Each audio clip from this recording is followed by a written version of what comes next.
Le rôle de la transpiration est de concourir à la régulation thermique afin de maintenir la température du corps à la valeur stable de 37 degrés. Mais lorsque cette sudation devient excessive et continuelle, elle signale la présence de l'hyperhidrose, une maladie très peu connue.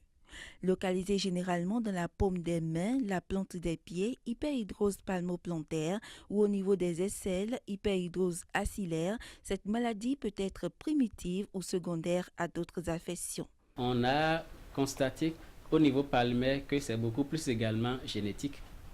Ça veut dire tout simplement que c'est depuis la formation des différentes couches de la peau, des différentes couches de l'organisme, qu'il y a une anomalie génétique qui s'est introduite dedans. Quand on prend également l'hyperhidroaxillaire, je vais beaucoup plus peut-être m'accentuer sur l'hyperhidrose localisée à un hémicorps par exemple. Quand je prends une partie du corps, une partie de la face qui transpire plus que l'autre partie, et là on constate beaucoup plus des anomalies neurologiques.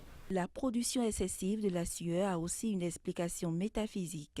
Elle serait une réponse normale à l'émotion. Sur le plan métaphysique, c'est des gens, quand je parle de l'émotion, l'émotion c'est le domaine, l'âme est le domaine des sentiments et des émotions. Donc la personne n'arrive pas véritablement à purifier ses émotions, ou la personne s'énerve très rapidement, ou la personne est très timide. On ne peut pas dire que ça a un rapport avec la chance ou la malchance. Dans des domaines donnés, la personne dira je suis chanceux, supposons que c'est du riz qu'il veut semer.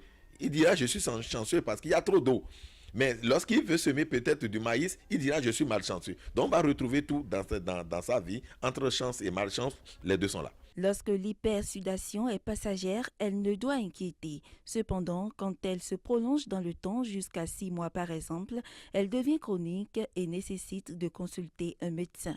Quand on parle de 6 mois, c'est d'abord le délai maximal.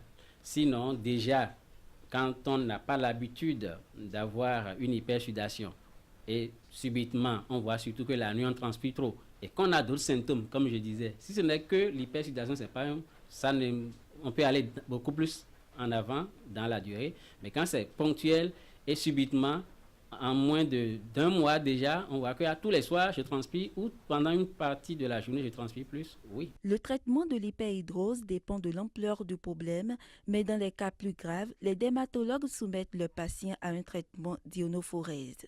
Quand je prends l'hyperhidrose palmoplantaire, donc au niveau des paumes et des mains, là, c'est beaucoup plus ce qu'on parle d'ionophorèse ou phérèse, tout simplement.